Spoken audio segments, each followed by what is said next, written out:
ताम्हिणी घाटात खाजगी बसला भीषण अपघात, 5 प्रवाशांचा मृत्यू, 25 जण जखमी, 5 जणांची प्रकृती गंभीर, मृतांचा आकडा वाढण्याची शक्यता.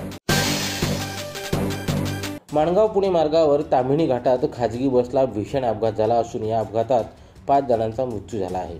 अपघातात 25 जण जखमी झाले असून जखमींपैकी 5 जणांची प्रकृती चिंताजनक असल्याने मृतांचा आकडा वाढण्याची भीती वर्तवली जात आहे. ताम्हिणी घाट उतरताना चालकाचे नियंत्रण सुटल्याने बस उलटून हा अपघात झाल्याची प्राथमिक माहिती आहे.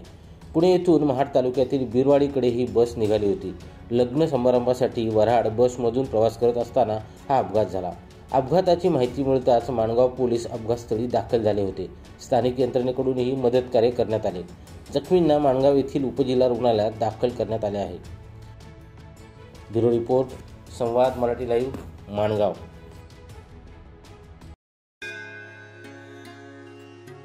श्री गणपती संस्थान महड, तालुका खालापूर, जिल्हा रायगड. श्री वरद विनायकाच्या भक्तांसाठी भक्त निवासाची सोय, स्वच्छता आणि 24 तास गरम पाणी, सीसीटीव्हीची नजर. आगाऊ नोंदणीसाठी संपर्क करा 02192 26 69 12 72 76 47 38 54.